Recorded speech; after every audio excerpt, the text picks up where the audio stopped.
Vamos lá então para a segunda parte, gente? Agora a gente vai falar sobre a parte mais técnica mesmo, que tem a ver com a estrutura, conforme o nosso manual, de como que funciona a organização de uma sociedade interna. Então, tá aí novamente a tela, tá certo? Essa parte aqui, ela é um pouquinho mais detalhada, porque a gente vai tentar explorar os princípios do GTSI para a administração das sociedades internas. Eu disse para vocês, né? A novidade é que depois de 2015, nós não temos mais um manual para todos, porque antes era um manual unificado, né? O MUSE, que é um livrinho, esse tinha versão impressa. O GTSI tem regras agora de administração diferentes para cada sociedade interna. E eu vou tentar falar um pouquinho mais sobre isso na questão aqui da UPA, tá bom? Então vamos lá. Vamos lembrar, gente, quais são? Temos aqui, né, o nosso belíssimo logo da Igreja Presbiteriana do Brasil, sem a pombinha kamikaze agora, mas a gente tem aqui a abrangência dos concílios da igreja, né? Então vamos lembrar quais são? Vocês lembram quais são os 4 concílios? Então fala aí, não abre o áudio não, mas fala aí na sua cabeça, vai. Concílio, presbitério, sínodo e Supremo Concílio. Inclusive subiu uma janelinha aqui agora de que o meu grande xará de Tatuí está nos assistindo. Cara, que prazer ter você aqui. Se o Gabriel estiver aí também, o grande investidor, um abraço para vocês, vocês são muito E aí, João? Inclusive, saudades. Aê, olha ele, velho, olha ele. Eu tava te assistindo aqui na conta do Gabriel. É que eu entrei com o celular agora. Legal, mano, legal. Legal. Um abração para vocês aí, viu? Tô muito feliz de saber que vocês estão aqui, porque ver eu não tô vendo, mas se puder, depois aparece os dois aí para eu ver vocês, tá? Vamos lá então, gente. Quais são os concílios mesmo? Conselho, presbitério, sínodo e Supremo Concílio. Então, só lembrando que é assim que funciona na Igreja Presbiteriana do Brasil. E aí, cada um desses concílios tem uma maneira de representação que a gente chama de diretoria. A diferença é que o conselho e o presbitério elegem as suas diretorias anualmente, o sínodo elege as suas diretorias bienalmente e o Supremo Concílio a cada 4 anos. Então, a diferença é que o sínodo é sempre nos anos ímpares, de 2 em 2 anos nos anos ímpares, e o Supremo Concílio de 4 em 4 anos nos anos pares. Então, uma boa dica para você lembrar é que toda vez que tiver Copa do Mundo, cara, as motos me perseguem desde Itapeva, que coisa. Eu acho que é a mesma moto, inclusive. O cara descobriu que eu tô aqui em Poços e veio aqui. Mas toda vez que tiver ano de Copa do Mundo, né? Toda vez que tiver Copa do Mundo, tem reunião do Supremo Concílio. Então, ano que vem, estaremos torcendo para o Hexa e participaremos da reunião do Supremo Concílio, que eu não sei onde vai ser ainda, mas acontecerá. E cada uma dessas diretorias é composta do mesmo jeito, tá? Aí está. Eu vou falar sobre isso mais para frente, mas é só para você ver que em todos os concílios a estrutura é igual. A diferença é que no presbitério, no sínodo do Supremo Concílio, você vai ter a figura do secretário executivo e do segundo secretário, que o conselho geralmente não tem. Pode ter, mas a prática é não ter. E aí no Supremo Concílio, mesma coisa, com até a eleição de mais tesoureiros e assim por diante. Quando a gente muda para sociedades internas, a gente vê a mesma estrutura, porque numa igreja você vai ter a UCP, a UPA e tal, e aí no presbitério você vai ter uma federação composta de representantes de cada uma das UPAs, que vai mandar ali os seus delegados no Congresso para poder eleger uma diretoria, e o sínodo e o Supremo Concílio também a mesma coisa. E aí você tem a figura da diretoria em todos os concílios da IPB, tá? Aí no conselho, né, na igreja, vamos dizer assim, local, a diretoria é eleita numa plenária anual, certo? O presbitério e a federação elegem as suas diretorias num congresso anual, o sínodo num congresso bienal, que inclusive esse ano teve, né? Quem teve se lembra, e o Supremo Concílio num congresso quadrienal, que ano que vem é o NAUPA, que vai acontecer em Aracruz, no mês de abril, e se Deus quiser, estaremos lá também, permitindo o Senhor. Vai ser o meu primeiro, se tudo der certo, estaremos lá também. Então, gente, como que a gente vê essa estrutura toda agora na UPA? Vamos falar agora sobre a gente, né? Como que a gente entra nessa bagunça toda aqui? O manual tem várias diretrizes que estão dispostas de acordo com cada concílio, tá? Igreja local, presbitério, sínodo, Supremo Concílio, cada um deles tem uma estrutura própria com regras próprias. Mas todas essas regras se reúnem em 4 princípios. Quais são eles? Primeira coisa, você tem que arrolar os participantes, você tem que saber quem faz parte, tá certo? Você também tem que estabelecer quais são os meios para você administrar, quais são as formas, vamos dizer assim, as assembleias que precisam ser convocadas. Você também tem que definir as funções da diretoria e do conselheiro ou secretário, se for de federação ou de confederação. Esses 4 princípios estão muito claros no manual. Eu não estou citando aqui os artigos, mas depois a gente pode fazer isso se vocês quiserem. Mas são esses 4 princípios, então, que devem nortear a nossa organização de acordo com o manual, tá certo? Você pode pensar assim, é muita regra. Não, não é não. Você vai perceber que isso é muito simples e muito útil também, tá certo? Todo mundo entendeu, gente, até aqui? Tudo ok? Deixa eu ver aqui. Se tem mais alguém aparecendo na câmera. Eu só estou vendo... Na minha tela aparece poucos. Mas eu quero crer pela fé que vocês estão comigo aqui, então não estão me deixando falando sozinho. Quem tiver, que o seu celular caia no chão, quebre a tela, e se você estiver comendo, que você derrube no chão também. Tá? Então vamos lá, gente. Para a gente poder, então, trabalhar essa questão, vamos falar sobre cada um dos 4 princípios agora. Falando do primeiro, que é a questão do arrolamento dos participantes. Na igreja local, isso funciona assim, ó.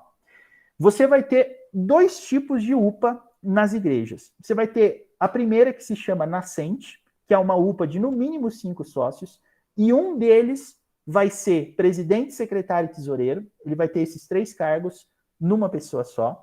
Então, gente, basicamente, você nunca organiza uma UPA com menos de 5 integrantes, tá certo? E isso é muito interessante, porque a UPA consolidada, ela tem no mínimo 10, e ela tem todos os cargos da diretoria, cada um exercendo uma função, não tendo aí essa questão da acumulação de cargos. E aí você pode até pensar, mas isso aí é inútil. Então deixa eu te perguntar, quantos adolescentes tem na sua UPA, você sabe? Quem são eles? Eu não estou perguntando quantos adolescentes tem na sua igreja, eu estou perguntando quais deles fazem parte da UPA, porque é diferente, né? Perceba também que o manual diz o seguinte, que só pode ser sócio da UPA quem se comprometer a participar de no mínimo 50% das reuniões e quem tiver de 12 a 18 anos. Então, você pode tirar uma pessoa da UPA por falta, sim, você pode. Você não é obrigado a aceitar todo mundo. Você trabalha essa questão da admissão e da demissão sempre coletivamente. Eu já explico como é que funciona isso. Mas basicamente é isso que você precisa aprender. E aqui, essa terceira dica que eu dou, ela não está no manual, mas é uma coisa que eu fiz e eu acho muito útil. O rol de sócios deve ser atualizado constantemente. E o que você põe no rol de sócios? Você põe o nome completo dos adolescentes, você põe data de nascimento, porque isso te ajuda também, inclusive, a saber dos aniversários. Você põe o endereço, você põe outros dados relevantes também, tipo... Qual foi o ano que ele começou a frequentar a igreja? Qual foi a data que ele foi recebido? Se ele já for membro da igreja? Ele tem pai crente? Ele não tem pai crente? Tudo aquilo que te ajudar a montar um banco de dados confiável e útil para a sua UPA. Porque uma coisa é você falar assim, o fulano vai na UPA. Outra coisa é você saber quem é esse cara.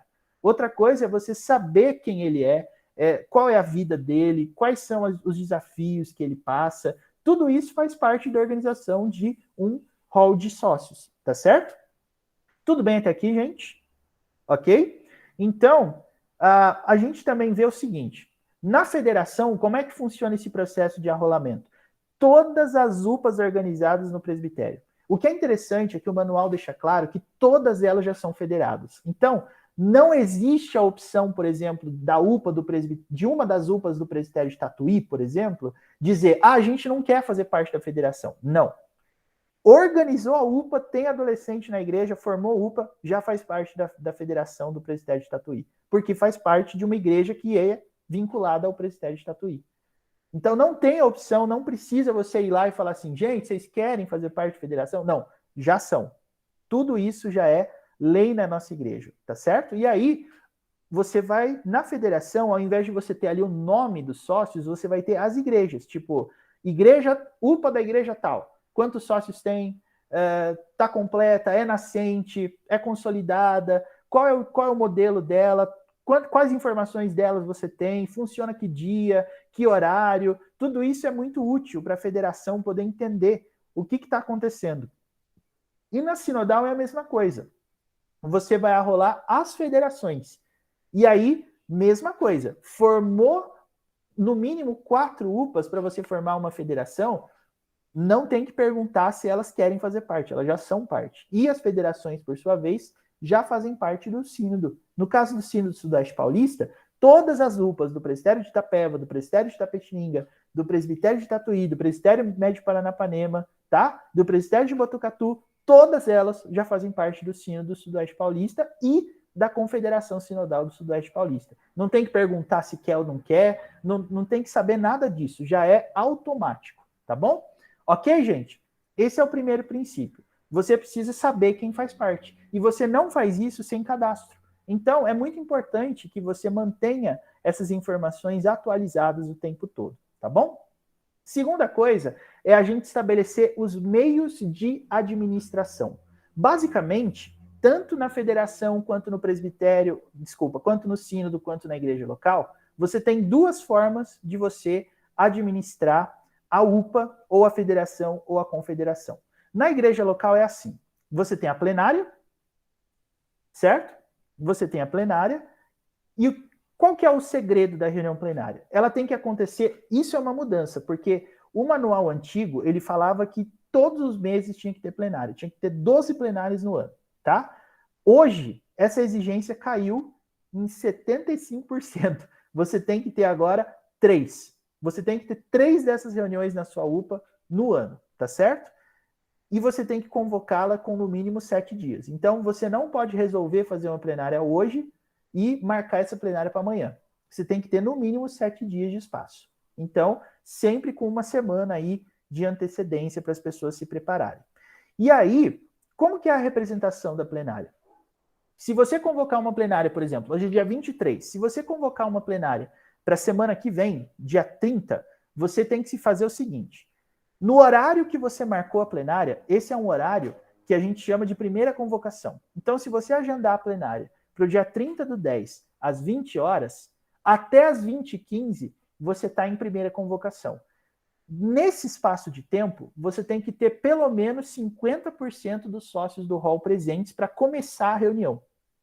Então, se a sua UPA tem 10 adolescentes cadastrados, tem que ter no mínimo 5 para você fazer a sua reunião andar. Se começar sem esse quórum, ela é ilegal e o conselho da sua igreja pode dissolver. Tudo que você resolver na plenária não vai ter valor nenhum, não vai valer de nada, tá? Só que a inovação do manual é a seguinte: no manual antigo, a segunda convocação ocorria sempre uma semana depois. Agora, a segunda convocação ocorre 15 minutos após a primeira convocação. E aí vale o número de sócios que está presente. Então, isso ajuda a gente no seguinte sentido: se a sua UPA tem 10 sócios e você convoca uma plenária para o dia 30/10, das 20 às 20h15, primeira convocação. A partir das 20h15, a plenária acontece com o número de gente que tiver. E aí, se o pessoal que chegar depois vai poder votar, vai poder ser votado, vai poder opinar, vai poder falar, vai depender da diretoria, vai depender de quem estiver conduzindo a plenária, tá certo? Mas esse é o modelo. E para que serve a plenária? Olha só o que faz parte da pauta de uma reunião plenária: admitir e demitir sócios, apresentar e aprovar a proposta de trabalho, eleger anualmente a diretoria, ouvir relatórios e eleger delegados para os congressos de federação. E aí eu coloquei de novo aqui eleger anualmente, porque essa seria, vamos dizer assim, a última plenária, né? Então, de repente, ninguém elege nova diretoria, por exemplo, em fevereiro, em maio, sempre nos últimos meses do ano. Então, eu deixei o destaque aqui para ficar bem claro para você. Então, veja que meio interessante. Você não pode decidir que vai ter uma programação X na sua UPA porque sim.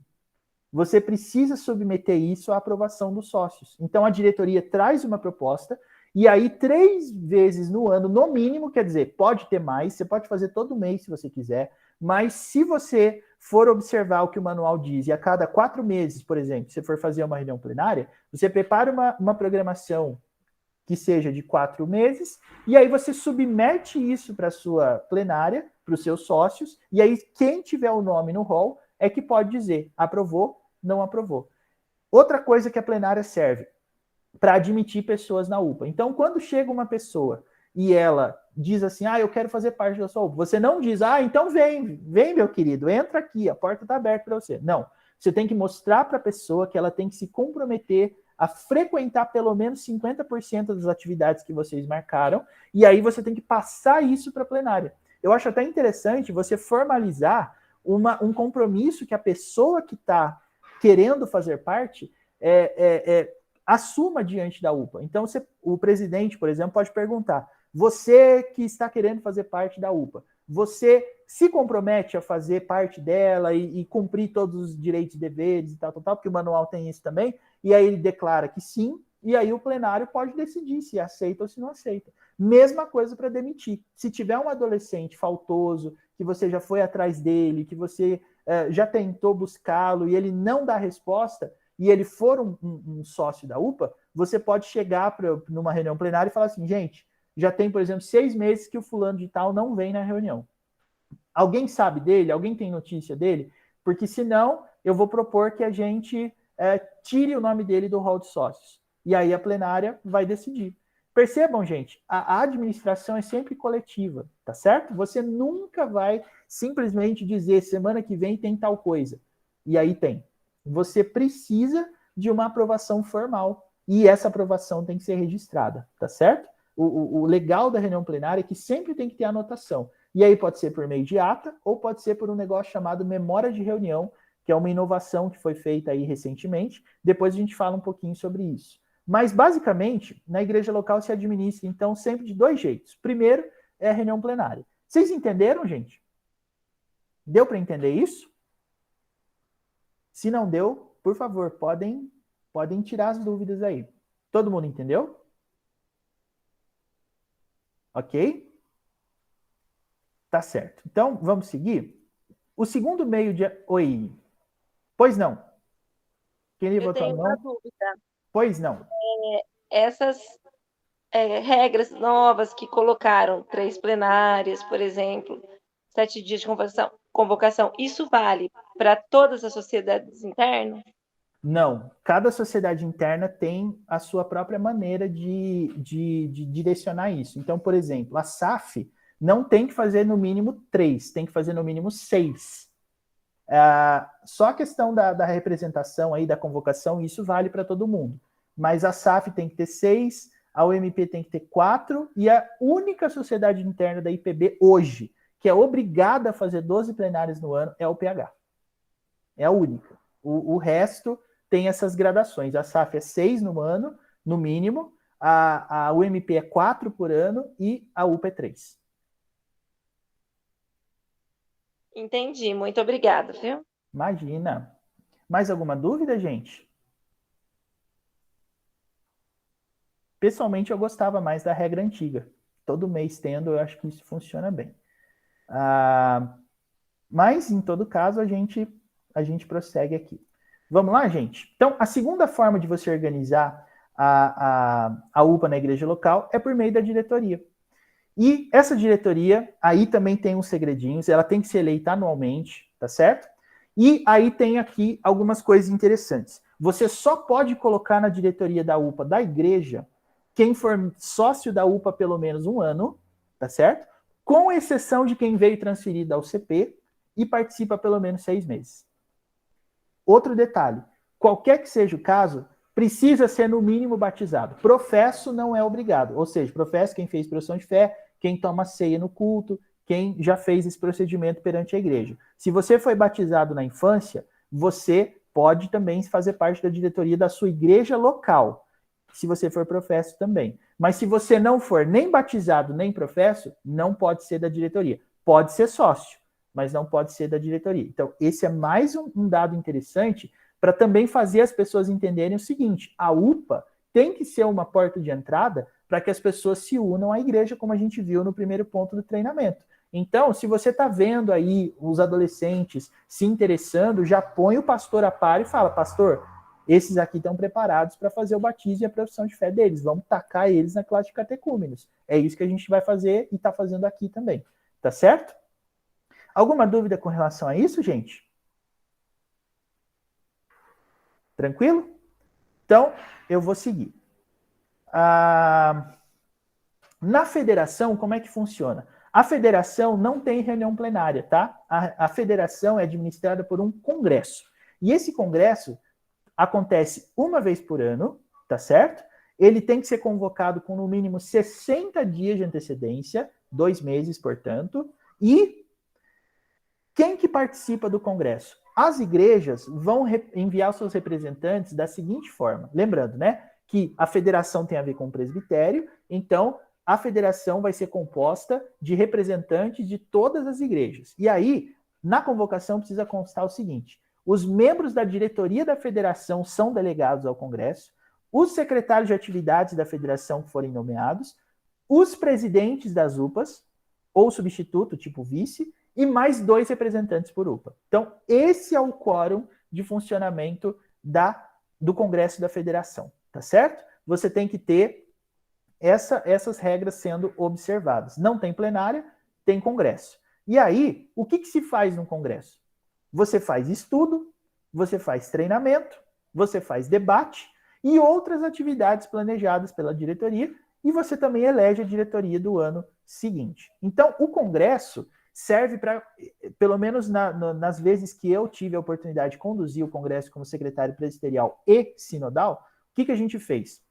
A gente fez com que o congresso fosse uma forma de você conhecer a realidade de cada igreja. Então, você pode, inclusive, isso é uma coisa muito boa, você pode padronizar o tipo de relatório que as igrejas vão mandar para a gente poder conferir e compilar as informações e produzir uma estatística para mandar para o sínodo e também para o Supremo Concílio. Porque se a gente perguntar, por exemplo, assim, quantos adolescentes tem no seu presbitério?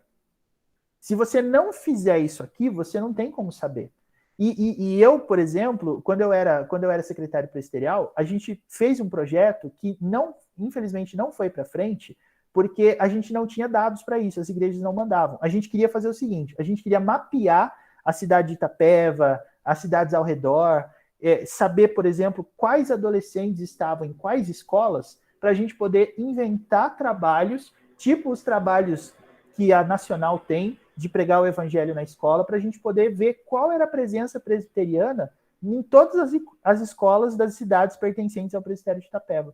Por que a gente não conseguiu? Porque as igrejas não mandavam os dados para a gente. Então, isso aqui que nós estamos vendo não é simplesmente uma questão de burocracia, mas é para você ter dados que vão permitir que você consiga chegar a conclusões interessantes. Por exemplo, o Heavy Team, que é o nosso secretário nacional, o nosso manda-chuva, ele deu uma declaração uma vez que eu achei muito interessante. Ele falou que na Igreja Presbiteriana do Brasil, o que acontece? Os adolescentes são sempre o dízimo da igreja. Então, as UPAs geralmente vão ter 10% do número de membros da igreja. E gente, esse é um dado muito interessante, porque aqui em Poços, por exemplo, arredondando, a igreja de Poços tem 200 membros. Quantos adolescentes a gente tem? 20. Então, é uma tendência natural das igrejas. Aí você pode entender se isso está acontecendo, se não está, se está, por que está, se não está, por que não está. Então, tudo isso é útil no Congresso. A diretoria da federação vai se envolvendo nesse trabalho para podermos fazer um mapeamento do nosso trabalho. E isso também acontece no sínodo. Mas aí, a diretoria da federação também tem algumas especificações do manual. Ela só pode ser composta por sócios das UPAs locais há pelo menos 1 ano e preferencialmente por professos. Se não houverem membros professos ou eles estiverem ausentes no Congresso, então os batizados na infância poderão ser eleitos. Então, na federação, você vê que o manual restringe um pouquinho a participação na diretoria. Se o cara não fez profissão de fé, ele até pode fazer parte da diretoria se ele for batizado. Agora, se ele não for batizado, ele não pode fazer parte da diretoria da federação. Repetindo, ele pode ser membro da UPA, pode participar da UPA, pode ser presidente da UPA, tudo, mas ele não pode ir para a federação. Tá certo? E isso também é uma maneira de você ir incentivando a galera a fazer o compromisso delas com a igreja e com Deus. Tá bom? No sínodo, gente, como é que funciona? Também não tem plenária, tem congresso. É mais ou menos igual à federação, com a diferença é que o Congresso do Sínodo acontece uma vez a cada 2 anos nos anos ímpares, e ele tem que ser convocado com no mínimo 90 dias de antecedência. Então, lá em 2023, quando a diretoria sinodal aqui estiver para convocar o próximo congresso, vocês têm que fazer isso com no mínimo 3 meses. Não pode marcar semana que vem e falar, gente, vamos lá, porque senão é ilegal.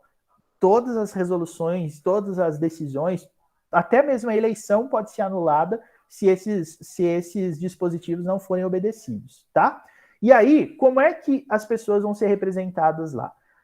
Todos os membros da diretoria da Confederação Sinodal participam do Congresso, o secretário de atividade da Confederação também, os presidentes das federações e mais 5 representantes por federação. E aí, esses 5 representantes vão ser definidos sempre por federação. Então, uma dica que a gente dá é que você sempre se programe. Por exemplo, esse ano, 2021, ano que vem é ano par, então não tem congresso da Sinodal. Mas em 2023 vai ter. Então, no seu congresso de 2022, o que a sua federação vai fazer? Quando ela estiver votando lá a diretoria, quando ela estiver elegendo a diretoria, ela também vai ter que eleger mais 5 para participar do congresso. Sempre o sínodo vai lembrando, gente, não esquece, ano que vem tem congresso, vocês vão ter que definir os representantes. Não pode ser assim, vai você, vai você, vai você. Não. O presidente eleito vai e mais 5 pessoas. E aí o Congresso é que decide quem são essas pessoas que vão ser eleitas. Gente, isso acontece também na reunião do presbitério, no sínodo. Quem vai para o Supremo Concílio é sempre quem é eleito, tá? Pelo presbitério para fazer isso. Então, no sínodo também mesma coisa. Esse ano eu fui, inclusive, representar meu novo presbitério na reunião do sínodo novo que eu faço parte, porque o presbitério votou em mim e aí eu fui. Então é sempre assim que funciona. Não é tipo, vai quem quiser. Não. Vai para ter direito de voto, para fazer parte de comissão, para poder analisar dados, tudo é assim que funciona. E qual é a pauta? A mesma do Congresso da Federação. Estudo, treinamento, debate e quaisquer outras iniciativas que a diretoria promover, além da própria eleição da nova diretoria. Tá certo? E aí, gente, qual que é o segredinho da diretoria da UPA sinodal? Ela só pode ser composta por professos. Aí, só ser batizado não conta. Então, você também tem que levar isso em conta quando você estiver definindo os seus representantes lá na federação. Você só pode enviar para o sínodo aqueles representantes das UPAs que sejam professos. Aí tem que ter feito profissão de fé. Não pode ir sem ter feito profissão de fé. Tá bom? Todo mundo entendeu isso, gente? Ô, João. Pois não. Olha o Nicolas aqui, grande Nicolas. Diga. Beleza? Deixa eu te fazer uma pergunta, mano. Você poderia me dizer, não sei se você já tem anotado aí, já sabe, qual parte do GTSI que está escrita essa primeira regra aí, de que só pode ser composta por professos, a diretoria da Sinodal? Opa, faremos isso neste momento para você. Deixa eu só abrir aqui o GTSI, e aí eu já coloco. Ele está aparecendo aí para vocês? Sim. Tá? Então tá bom. Deixa eu descer aqui, ó. Tá no secretário sinodal. Vou descer um pouquinho mais aqui. Aí. É que eu virei isso daqui de cabeça para baixo, gente. Então tá aqui. Olha só.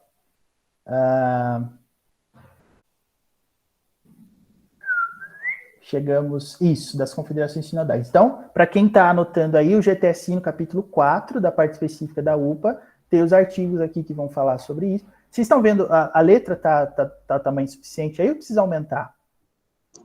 Tá ótimo, João. Tá ótimo? Então tá bom. O artigo tá aqui, ó. Deixa eu descer aqui. João, artigo 48, parágrafo único. Isso. Tava procurando ele aqui. Aqui, ó.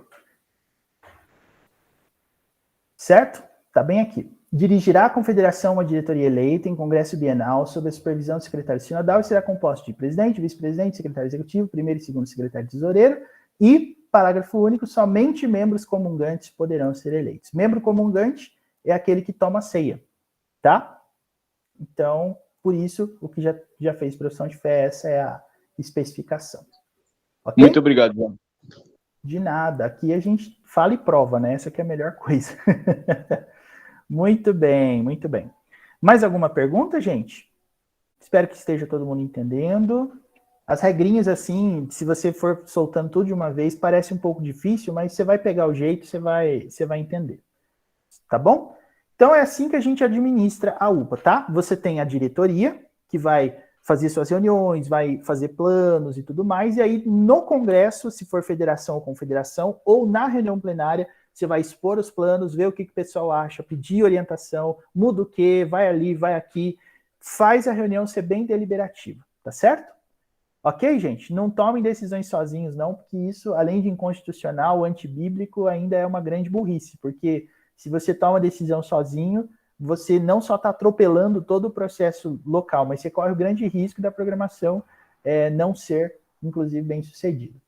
Agora a gente vai falar sobre a diretoria, sobre o que a diretoria faz, quais são os papéis, quais são as funções.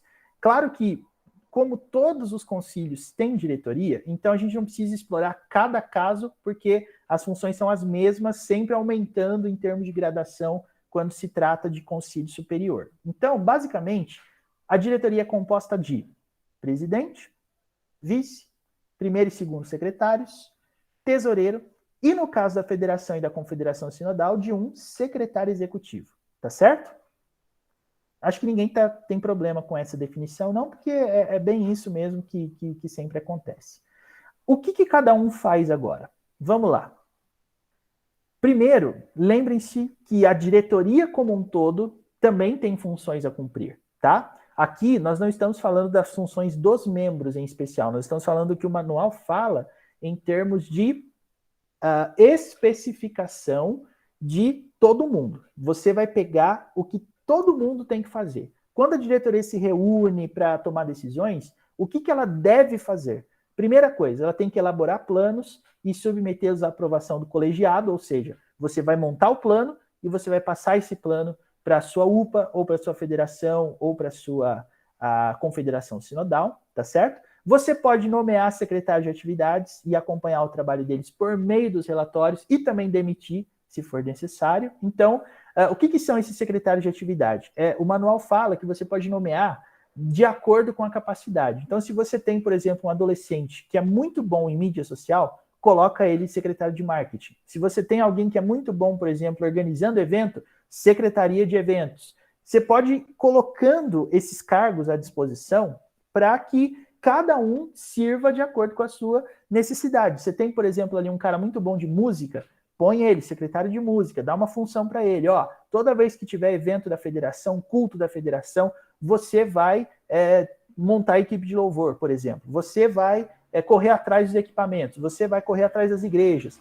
Tudo isso, gente, ajuda. Não é uma pessoa só fazendo, tá? Outra coisa que a diretoria tem que fazer, encaminhar aos concílios os livros de registro. Então, lembra, todo congresso tem ata ou registro, toda reunião de diretoria tem que ter uma ata e um registro, e esses registros têm que ser colocados num livro, e esse livro tem que ser sempre enviado para o presbitério, ou para o sínodo, ou para o conselho da sua igreja. Por quê? Porque todo mundo tem que saber o que você está fazendo.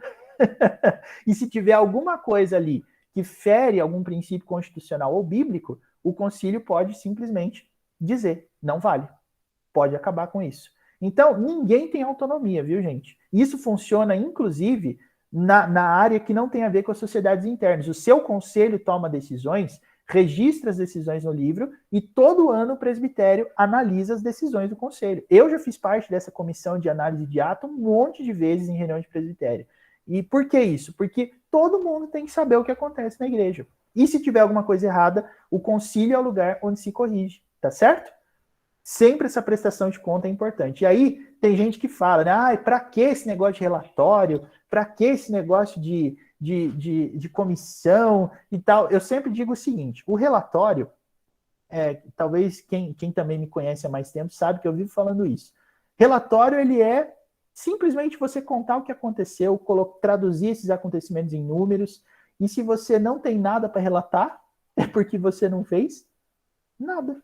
Simples assim. Saiba disso, o seu pastor da sua igreja tem que prestar relatório das atividades dele ao presbitério, ele tem que contar quantos estudos ele deu, quantas visitas ele fez, quais programações ele participou, o que aconteceu na igreja dele, tudo isso ele tem que falar para o presbitério no final do ano. todas as igrejas, em todos os presbitérios, em todos os sínodos fazem isso, tá? A sua faz também, pode ter certeza. Também tem que atender às convocações e solicitações do Concílio Superior. Então, quando, por exemplo, o sínodo, a Confederação Sinodal, manda uma comunicação para as federações, a diretoria tem que zelar para que essas convocações sejam atendidas. Não é para você receber o documento e falar assim, nesse dia a gente não pode, vai ter um evento. Gente, mudem o evento. Façam esse esforço. Claro que a comunicação nesse ponto é muito importante, mas sempre aí que está a facilidade de você ter os dados na mão. Você liga lá para o conselheiro da UPA, você liga para o presidente da UPA, você fala sobre isso, você já agenda pensando nessas questões, e aí é muito mais fácil você atender as convocações. O que é interessante, gente, é que o Concílio Superior nunca convida ninguém, ele sempre convoca. Perceba o peso da palavra aqui, convocação. Ele não está perguntando assim, se você quiser, você vai, tá? Não. Você vai. Esse é o ponto. É convocação, não tem que discutir. Ele também tem que promover e incentivar a participação nos trabalhos dos concílios superiores. Eu quero citar aqui como exemplo, em 2020, a gente fez a Semana do Adolescente, que foi um negócio muito legal do Sínodo do Sudoeste Paulista, que envolveu os adolescentes, o pessoal gravou louvor, o pessoal fez e aconteceu, teve palestrante, teve tudo, e tudo isso graças a essa comunicação, a essa rede. Então, a gente trabalha melhor trabalhando junto. Esse que é o ponto. E também a gente precisa ter a missão de... Porque algumas pessoas gostam de falar isso, né? Porque ninguém tem nada a ver com o trabalho da minha igreja. Tem sim. Se você estiver fazendo alguma coisa que não está de acordo com os princípios da IPB, você simplesmente tem que parar de fazer. E é isso, não tem muito segredo, não. E aí também a questão de recolher a contribuição individual anual, que é aquilo que antes se chamava de taxa per capita e hoje é chamada de oferta de amor. É um valor, me parece que R$10 por sócio por ano, que é uma coisa ridícula. Então, esse tipo de coisa a diretoria precisa sempre lembrar de recolher, tá certo? É um lanchinho lá do final de semana que você não vai comer, que você vai doar para a confederação, e aí vai fazer os repasses definidos aí. Agora, no caso das federações de sínodo e também de presbitério, você tem 3 atribuições essas: treinar novos líderes, nomear secretário de atividades e preencher os casos de vacância. Quer dizer, quando um cargo da diretoria deixar de acontecer, você vai ter os elementos do manual ali para poder nomear uma outra pessoa. Mas essa parte de treinar novos líderes é muito interessante, porque na federação e no sínodo, na federação talvez não tanto, porque também é sempre de ano em ano que o mandato da diretoria dura, mas no sínodo você tem 2 anos de mandato. Então, daqui a 2 anos, de repente, você não vai conseguir eleger a mesma diretoria, os mesmos integrantes. Você vai ter que treinar novas pessoas. Gente, 2 anos passa muito rápido, extremamente rápido. Então, saibam disso. A gente tem sempre que ficar olhando lá na frente. Quem vão ser as pessoas, quem serão as pessoas que vão estar aqui com a gente quando a gente não estiver mais aqui? Quem é que vai continuar o trabalho? Porque as igrejas sofrem muito disso. Uma boa geração foi embora, a geração que veio é uma geração ruim. Porque ninguém ensinou a trabalhar, ninguém acompanhou, ninguém chegou. Então é preciso acontecer isso. A diretoria, no caso aí das federações e das confederações sinodais, precisam atentar para isso, tá bom? Tudo isso está no manual também, muito fácil de ver. Agora, falando dos cargos em especial, gente. O presidente, o que o presidente faz? Ele manda? Não. Na Igreja Presbiteriana do Brasil, o presidente não é administrador, diretamente falando. Ele não é governador, ele não é ditador, ele é moderador. O que isso significa? O presidente é aquele que vai comandar a reunião dando a palavra, é aquele que vai guiar a discussão, é aquele que vai representar a diretoria nos concílios superiores ou mesmo nas reuniões para as quais eles forem convocados, e é ele que vai conduzir a discussão. Ele não manda. Muita gente acha que o presidente da UPA tem que fazer tudo sozinho. Não tem. Olha só o que o manual diz que ele tem que fazer. Ele tem que convocar as reuniões de diretoria, plenárias ou congressos, ele tem que elaborar planos, detalhe, com a diretoria e apresentá-los, Ele tem que acompanhar as atividades, ele tem que representar o concílio onde for necessário, ele tem que presidir as reuniões, ele tem que colocar em discussão as propostas e ele tem que dar voto de desempate. Então, o que é mais interessante é que quando o presidente da UPA, por exemplo, está discutindo uma questão na plenária, ele não vota. Ele só vota se tiver empate. Se o sim ou não, a esquerda, a direita, a bola de basquete ou a bola de vôlei forem empatados. E aí ele dá o voto de desempate quando empatar.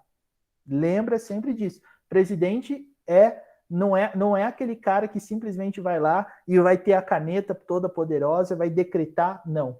Ele representa a diretoria. Se alguém, por exemplo, quiser falar com a UPA da sua igreja, o representante dessa UPA é o presidente. Se alguém quiser falar com a sua federação, o representante da federação é o presidente.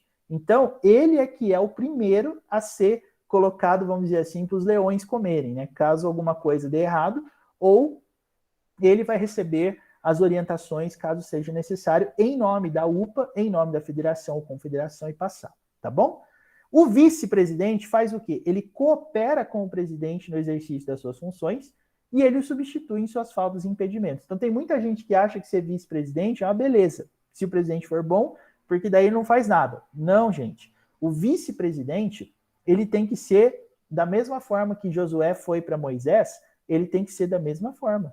Ele precisa entender como é que funciona e será aquele que será mais próximo do presidente na hierarquia, por assim dizer, da diretoria da sociedade interna e da federação, da confederação, porque ele vai ser aquela pessoa que quando o presidente não puder, ele vai substituir. Mas quando o presidente puder, ele não vai fazer nada? Não, ele coopera.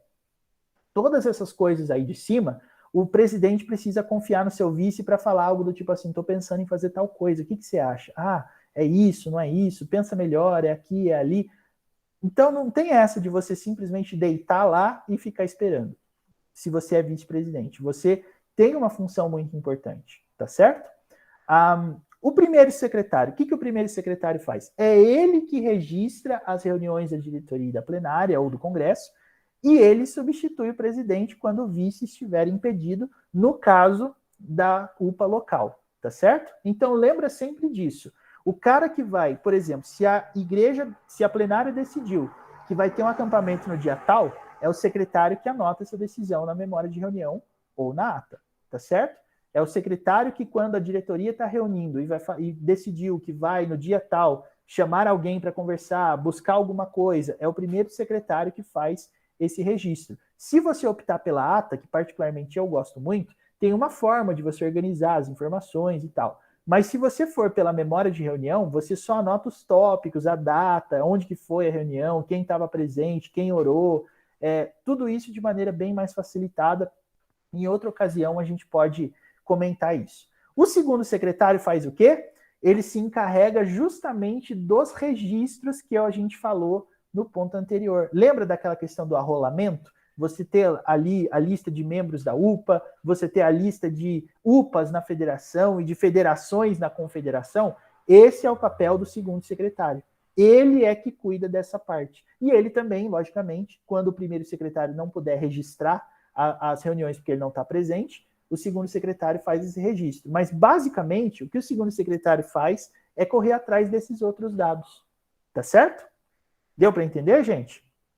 E o tesoureiro? Olha só, o tesoureiro, ele é aquele que recebe verba, ele recebe as contribuições individuais e doações, ele registra tudo isso no livro próprio, ele efetua pagamentos conforme as resoluções da plenária do Congresso da diretoria, ele efetua o repasse da contribuição individual anual diretamente para o Conselho Superior, ele apresenta a balancete financeiro à plenária e ao Congresso e o relatório anual ao Concílio, e ele controla para que todo mundo encaminhe suas contribuições individuais mensais. Então, o tesoureiro é muito importante justamente porque não é ele só que vai lidar com os recursos, mas é ele que vai cuidar para que todas as resoluções em relação a dinheiro sejam atendidas. Então, por exemplo, decidiu que vai fazer um almoço.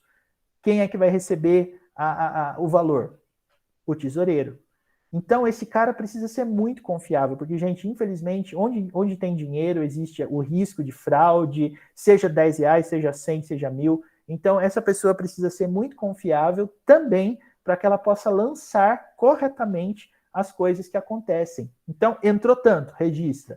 Saiu tanto, registra. Tem planilha no Excel, tem modelo para fazer isso. Em outro momento, a gente pode discutir isso também muito bem, porque cada tesoureiro tem o seu próprio método de escrituração. Mas o fato é, você nunca pode dizer assim, parece que a gente tem R$100 em caixa. Se o meu tesoureiro chega falando isso, eu já desconfio na hora. Como assim parece? O que aconteceu com esse dinheiro aí? Né? Então, lembrem-se sempre disso também, tá, gente? E o secretário executivo, no caso ali da federação e da confederação sinodal, o que ele faz?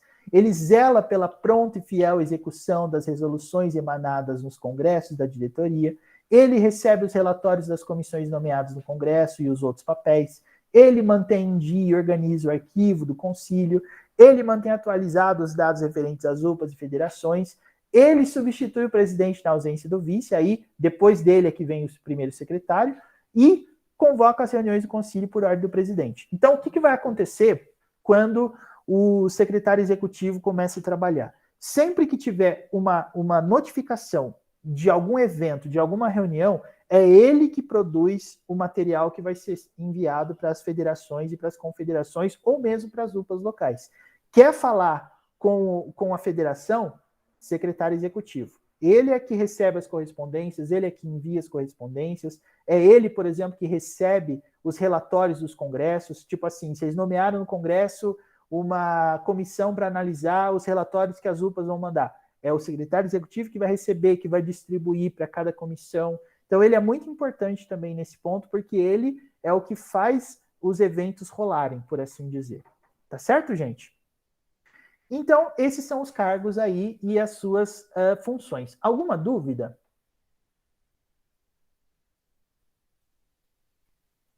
Alguma dúvida?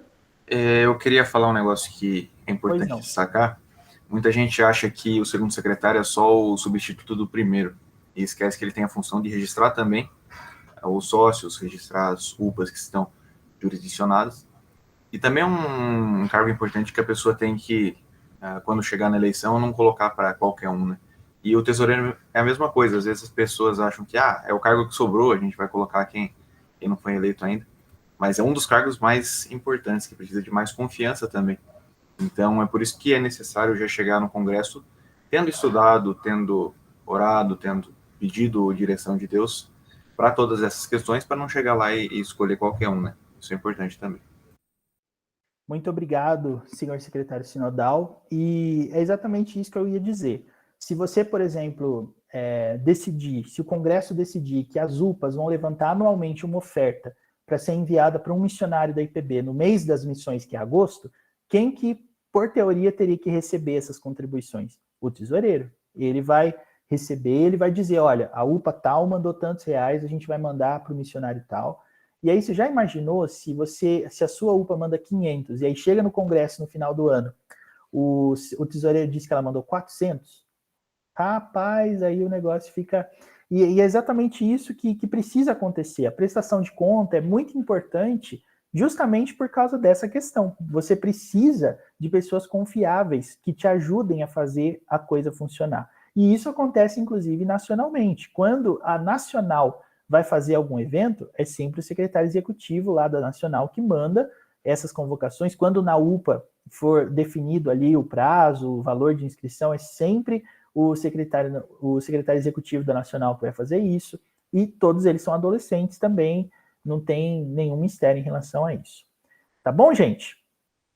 Alguma dúvida a mais? A Laurinha disse aqui, não tem dúvida. Pessoas inteligentes é outra coisa, né? Mas se tiver alguém aí também inteligente, mas que queira fazer alguma dúvida, queira tirar alguma dúvida, fiquem à vontade para isso.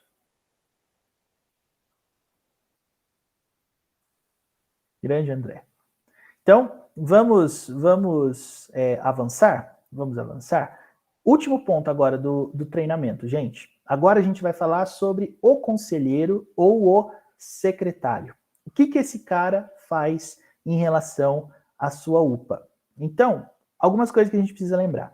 Ele é nomeado sempre pelo concílio para servir de elo entre o próprio concílio e a sociedade, federação ou confederação. Então, o seu conselheiro é sempre, se você for da sua UPA local, é o conselho que define Se você é da federação, é o presbitério que define. Se você é confederação sinodal, é o sínodo que define.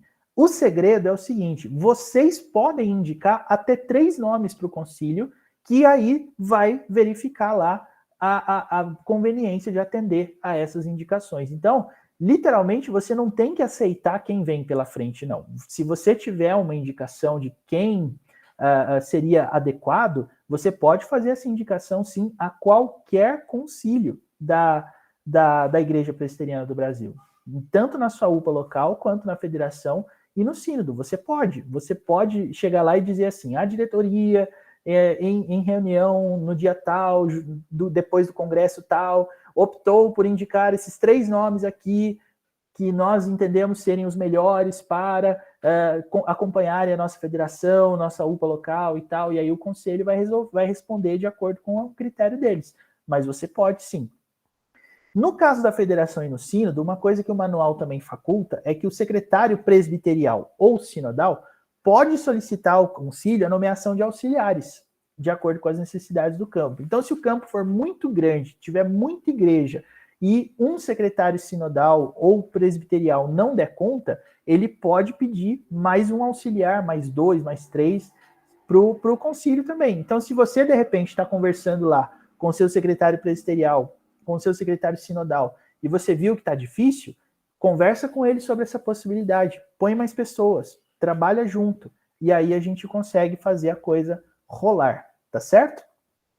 E o que esse cara faz? Basicamente, ele tem que promover e acompanhar o desenvolvimento dos sócios, participando das atividades. Então, é muito interessante que o secretário ou que o conselheiro esteja presente na reunião, tá?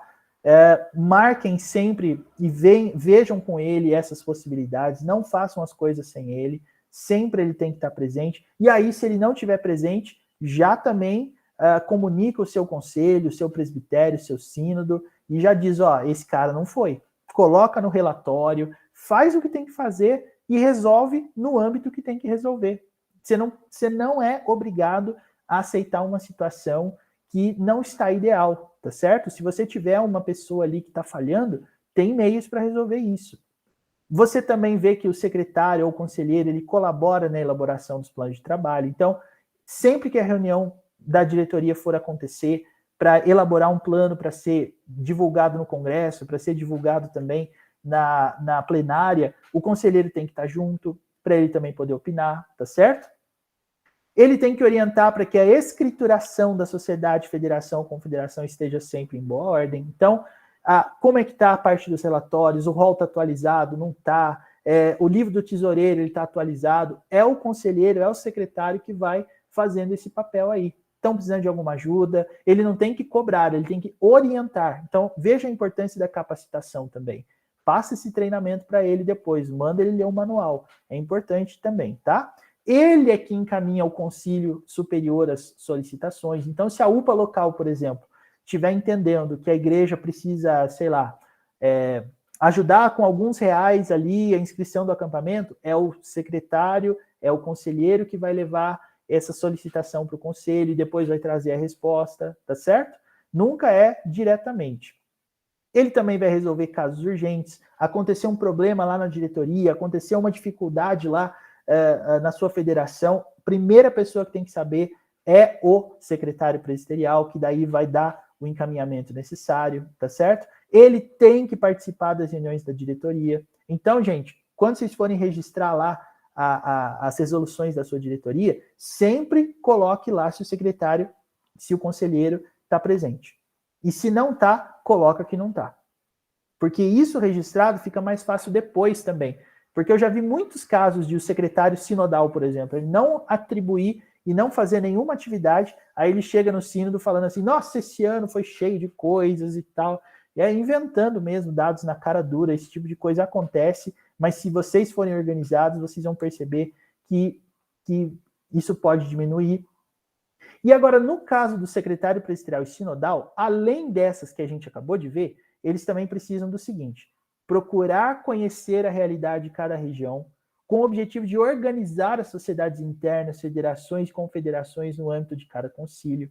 Então, veja, gente, o seu conselheiro e o seu secretário presbiterial e sinodal tem que ser o primeiro interessado a fazer o trabalho crescer. Então, ele tem que ser a favor das coisas que a gente está falando aqui, basicamente. Se ele não concorda, ele vai ser um desserviço para o trabalho. Então, você não consegue trabalhar com uma pessoa que não tem essa visão. Ele precisa ir lá nas igrejas, ele precisa ir lá nos conselhos, nos presbitérios e falar, gente, vamos organizar, vamos fazer, vamos brigar por isso. Ele tem que ser o primeiro. Ele também tem que solicitar os relatórios gerais de estatísticas para que ele possa encaminhar o relatório dele para o concílio. Então, ele vai fazer o relatório dele a partir dos dados que forem obtidos no Congresso, com o trabalho aí dos segundos secretários. Se ele não souber dizer quantas UPAs tem no presbitério dele, quantas federações tem na confederação dele, de duas uma. Ou ele não recebeu os dados, ou ele é incompetente e não sabe mesmo. Essa que é a questão. Ele também tem que comparecer às atividades aos congressos do Conselho Superior. Então, se for um secretário presbiterial, quando o sínodo convocar alguma coisa, ele tem que ir. Quando ele for sinodal, quando a nacional convocar alguma coisa, ele tem que ir também. Sempre observando essa temática. E ele também tem que se esforçar para que todos os conselheiros e pastores do concílio estejam presentes nos congressos com a devida representação. Então, ele é o cara que vai chegar lá no pastor da igreja, que vai chegar lá no presidente do presbitério e falar, olha, precisamos dos adolescentes, cadê eles? Precisamos deles. Onde eles estão? Como é que eu posso falar com eles? Lógico que adolescente trata com adolescente, presidente trata com presidente, conselheiro trata com os demais líderes. Tá certo, minha gente? E aí, gente, ele também tem que zelar para que os congressos sejam dirigidos de conformidade com a orientação específica do GTSI. Então, ele precisa conhecer muito bem o manual, precisa ler, precisa meditar. Ele não precisa ser um expert, ele precisa conhecer, ele precisa saber onde as coisas estão. Ele também obtém verba do concílio que lhe permita realizar seu trabalho, bem como verba para a federação e confederação sinodal. Às vezes, vocês vão precisar de um reforço financeiro, o secretário que vai lá no presidente do presbitério, no tesoureiro do presbitério, vai lá dar uma choradinha para ele. Quanto é que vocês podem liberar para a gente? Estão pensando em fazer tal coisa, Esse tipo de coisa também é muito boa. Ele tem que supervisionar as publicações da federação e da confederação. Então, se vocês tiverem um perfil no Instagram, por exemplo, da sua federação, da sua sinodal, tudo que vai lá tem que passar pelo conselheiro, tem que passar pelo secretário. Todas as vezes que vocês forem mandar uma carta, mandar uma convocação por escrito, isso tem que passar também pelo secretário, tá certo? E ele também presta o seu relatório anual, se for federação, bienal, se for sinodal, ao concílio que o nomeou para tanto. Ele também precisa de prestar esse relatório. Bom, gente, é isso. Esse foi o nosso treinamento. Eu agradeço muito a vocês o tempo que vocês dedicaram aqui para a gente fazer. Espero que tenha sido bastante claro para vocês, mas essa parte agora do treinamento, a parte teórica já foi. Então agora, se vocês quiserem parar a gravação, fiquem à vontade. Inclusive, obrigado a todos que vão assistir isso futuramente.